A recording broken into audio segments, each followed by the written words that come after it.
hello' সকলোৱে নমস্কাৰ ল'ব এটা অত্যন্ত গুৰুত্বপূৰ্ণ কথাৰ বাবে ভিডিঅ'টো বনাব লগা হ'ল আৰু কথাটো হ'ল এনেকুৱা যে বৰ্তমান আমি সকলোৱে গম পাওঁ ভাৰত চৰকাৰৰ নিচিনাকৈ অসম চৰকাৰেও যিহেতু UPS প্ৰৱৰ্তন কৰিবলৈ গৈ আছে তেনেস্থলত UPS সন্দৰ্ভত ভাৰত চৰকাৰৰ যিখিনি নিয়ম আছে প্ৰায় একেখিনি নিয়মে অসম চৰকাৰে প্ৰৱৰ্তন কৰিবলৈ গৈ আছে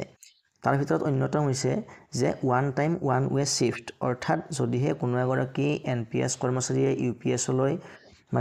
গুচি যায় তেনে ক্ষেত্ৰত তেখেতে যদি পৰৱৰ্তী সময়ত ভাবে যে UPS টো তেখেতৰ কাৰণে উপযোগী নহয় তেখেতে পুনৰ UPS লৈ ঘূৰি আহিব পাৰিব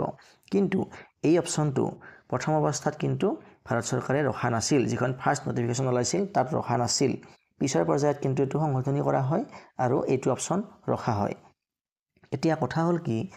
যিখন প্ৰথম অৱস্থাত নটিফিকেশন ওলাইছিল তাত এটা কথা উল্লেখ কৰা আছিল মই এটো হাইলাইট কৰি দিছো যে further I hereby acknowledge that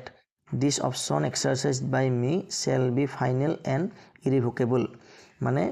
মই এটো মানি লৈছো যে মই যেটো অপচন লম অৰ্থাৎ UPS লৈ লবলৈ গৈ আছো মই এটো মোৰ ফাইনেল আৰু মই এটো পুনৰ কি নকৰো অগ্ৰাহ্য নকৰো আৰু এটো ঘূৰি আহিব নোৱাৰো NPS লৈ ঘূৰি যাব নোৱাৰো এইটো অপচন আছিল প্ৰথম অৱস্থাত যেতিয়া UPS ৰ নটিফিকেশনখন প্ৰথম প্ৰকাশ কৰা হৈছিল কিন্তু যেহেতু পিছলৈ এটো সংশোধনী কৰা হয় গতিকে এই যিখন ফৰ্ম A2 খন কাৰ কাৰণে ফৰ্ম A2 খন হ'ল যিখিনি এক্সিস্টিং NPS এমপ্লয় আছে আৰু যিখিনি UPS লৈ যাব বিচাৰে তেওঁলোকৰ কাৰণে হৈছে ফৰ্ম A2 এই ফৰ্ম A2 খনত এই যেটো পইণ্ট এই পইণ্টটো উল্লেখ কৰা আছিল এতিয়া মই নেক্সট দেখাই আছো যে আমাৰ পৰৱৰ্তী সময়ত যিখন ফৰ্ম A2 আছে এতিয়া ইয়াতে লিখা আছে যে ফৰ্ম A2 গতিকে এইখন হৈছে এই যেটো সংশোধনী অৰ্থাৎ one time one way shift কৰা যেটো সিস্টেম আহি গল তাৰ পিছত বনোৱা A2 ফৰ্ম এতিয়া আপোনালোকে লক্ষ্য কৰিব যে ইয়াতে কিন্তু এই যিখিনি এই ঠাইখিনিত সেই লাইনটো উল্লেখ কৰা হোৱা নাই ইয়াতে লাইনটো নাই যেটো লাইন আগতে আছিল ইয়াতে কিন্তু এই লাইনটো আছিল ইয়াতে এই লাইন আছিল কিন্তু পৰৱৰ্তী সময়ত আমি দেখিছো যে এইখন পেজত সেই লাইনটো ইয়াতে উল্লেখ কৰা হোৱা নাই যেহেতু one time one way shift facility দিয়ে দিছে তেনে ক্ষেত্ৰত সেই লাইনটো যে ইয়াতে মেনশন কৰিব লাগিব তাৰ কোনো প্ৰাসংগিকতা নাই আৰু PFRD এইটো কথা উপলব্ধি কৰি ইয়াতে লাইনটো গুচাই দিছে এতিয়া সমস্যা হ'ল কি আমাৰ অসম চৰকাৰে কি কৰিছে যিখন আন্ডাৰটেকিং বনাইছে সেই আন্ডাৰটেকিংখনত এইটো বস্তু উল্লেখ কৰি দিছে যে ইয়াতে লিখিছে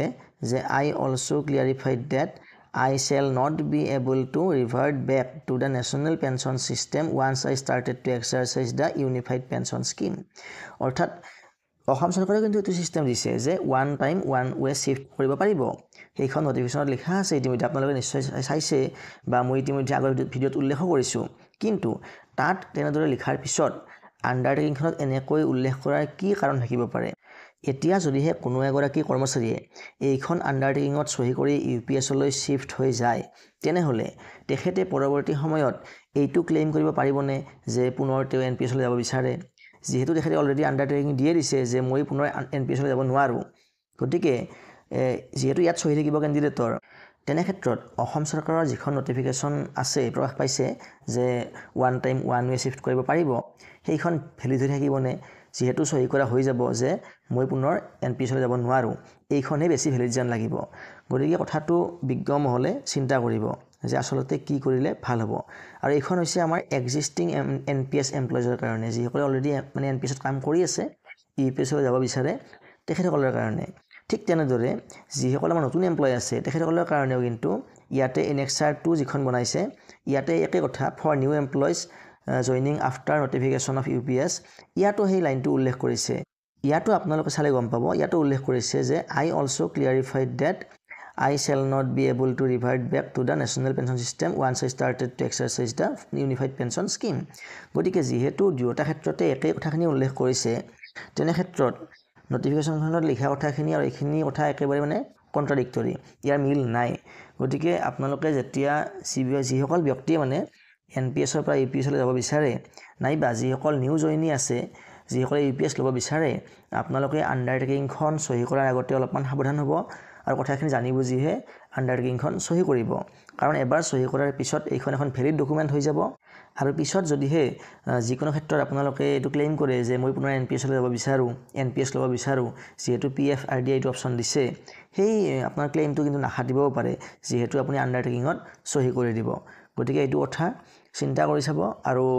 এইটো কথা মানে PFRDA গুৰুত্ব দিয়া উচিত আৰু অসম চৰকাৰেও গুৰুত্ব দিয়া উচিত আচলতে কি কাৰণে আণ্ডাৰটেকিংখন এনেকৈ লিখা হৈছে কাৰণ এইটো কথা কিন্তু নটিফিকেশ্যনখনৰ লগত সম্পূৰ্ণৰূপে অমিল হৈছে কথাখিনি কিন্তু মিলা নাই গতিকে ইনফৰমেশ্যনটো আজিলৈ ইমানেই পৰৱৰ্তী ভিডিঅ'ত পুনৰ লগ পাম ধন্যবাদ